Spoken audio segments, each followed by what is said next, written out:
trouble could be on the horizon for Corrie star Alina Pop after she starts to receive some worrisome calls, just days before the human trafficking court case. Coronation Street theorists could be right about trouble dawning for Alina Pop. Soap enthusiasts are convinced that heartbreak is on the cards, predicting that a death is looming, this after Alina, played by actress Ruxandra Porojnicu, rocked up on the cobbles. Now it would appear that danger could be in the air after Tyrone Dobbs' ex begins to receive menacing calls. Alina is back on screens after bidding farewell to Weatherfield 3 years ago. Before her departure, she struck up a brief love affair with car mechanic Tyrone Dobbs, who had been in a relationship with Fizz Brown. Tyrone and Alina's relationship was put under strain after his daughter Hope started a house fire which led to Alina suffering a miscarriage.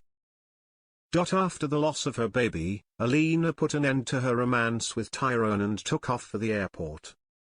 Pregnancy rumors swirled after she was spotted boarding her flight while seemingly pregnant, after ordering a tomato juice and caressing her tummy. But much to everyone's surprise, Alina is back, however claiming to only be in Weatherfield for a brief court appearance and plans to leave once she had provided evidence in a human trafficking case. Typically, Fizz was the first person to casually bump into Alina in Freshco's car park and was suspicious of her plans from the get-go. As they were chatting, observant Fizz happened to spot a picture of a small child on Alina's phone. When she quizzed her over the snap, Alina swiftly covered her tracks, stating that it was her nephew in the picture. Fizz wasn't buying any of it and took off furiously to inform Tyrone that she believed he had a son. Despite Tyrone's attempts to clarify the situation with Alina, he was struggling to get hold of her after she'd fled her hotel.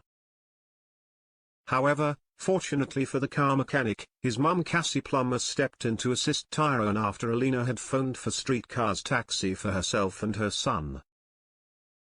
Cassie drove Alina straight to Tyrone, where he confronted her over paternity of the little boy, only for Alina to confess all, that Doran was his son. As the trial hangs over them and Alina's departure becomes more imminent, Tyrone becomes desperate to spend as much time with Doran as possible and decides to stump up the cash for the two of them to stay in a hotel until the trial is over. With all the problems in the air and custody issues raging on, Alina then starts to receive worrisome calls and believes it could all be to do with the people she is testifying against. But Tyrone has other ideas, thinking his daughter Hope could be behind it all. He confronts Hope, which leads to an angry outburst, with his daughter now furious that he would hold her in the frame, especially after the fire.